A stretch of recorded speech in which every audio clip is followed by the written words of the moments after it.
Бул Маймак станциясы негизги көмүрлөрдүн басымдуусу дал ушул базага келип түшөт. Май айынан бери 5-6 жолу вагондор менен келген кара жыра көмүрлөр сатылып, учурда дагы көмүрдүн келиши күтүлүүдө. Айдын башынан уже 3 жолу келди, 4-5 вагондун ар бир вагондо 67-65 тоннадан. Бакта 6 бригада түзүлгөн балдар бар, ошолор иштеп түшүрүп беришет. Азыр келген көмүрлөр тендер аркылуу бала бакча мектептерге кетип атат. Азырынча пока элге сатылууда эмес. Анан ушу жер бар, 2 жер бар, анан келген ишкерлерге да орун бар деп койсом болот, келип договор түзүп кетерсиңиздер болот да. Ал эми учурда Маймак көмүр базасында кара алтын тоннасы 6300 сомдон сатылууда. Жылдагыга салыштырмалуу көмүргө болгон баа дээрлик 2000 сомго кымбат. Андыктан жергиликтүү тургундар кышкы азыртадан камданышы керек. Учурда тактап кете турган болсок, бул Маймакта азыр 5 вагону келип ишкер менен сүйлөштүк. 5 вагону келип ушу маневр жасашат булар. Ошо маневр жерде турат дейт. Бүгүнкү күндө ошо 6300 сомдон 6500 сомго чейин Маймак жеринде сатылууда. Бул кара жыра гана көмүрү. Талас шаарында учурда ошо бир гана түйүндө сатылып жатат. Ал жерде ошо 7600 сомдон 8000 сомго чейин. Башкача айтканда 7600 сом бул эндеки сатылган көмүр боло турган болсо, 8000 сом бул капталып сатылган көмүр отундардын баалары.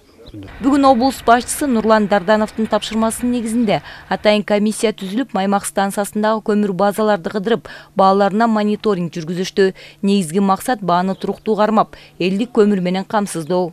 Биз ошо жеринде барып көрүп келүү максатында ошо Маймак аймагына келип, көмүр маселеси менен таанышып, жеке ишкерлер менен сүйлөшүп, баанын түшүп жаткандыгы, кандай маселелер боюнча келип, бүгүн ошол боюнча атайын келип отурабыз. Көмүр отуну менен областты камсыз кылып алсак деген ойдо азыр келип отурабыз. Мына өзүңүздөр көрүп отурасыңар.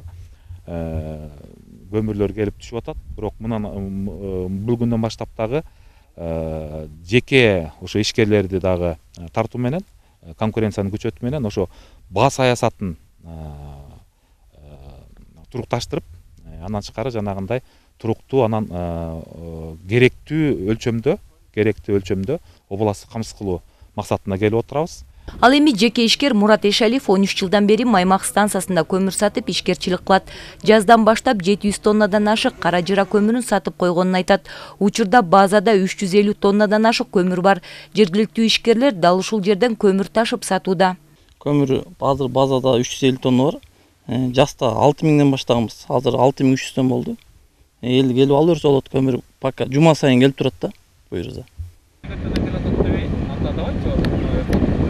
Жергиликтүү тургундарды арзан көмүр отуну менен камсыз кылуу максатында ар тараптан иштер колго алынды. Ата мекендик көмүр ташылып келгенге чейин дээрлик облустагы социалдык объектилердин басымдуу бөлүгүн коңшу өлкөнүн кара жыра көмүрү менен камсыздоо талабы турат. Эскерте кетсек, министрлер кабинетинин башчысы Акылбек Жапаровдун тапшырмасынын негизинде 1-июлга чейин социалдык объектилерге көмүр ташуу боюнча тендер жарыялоо тапшырмасы берилген. Бегайым Асымбаева, Калмурат Мейманбеков, Эркинай Жумабекова, Айтматов району.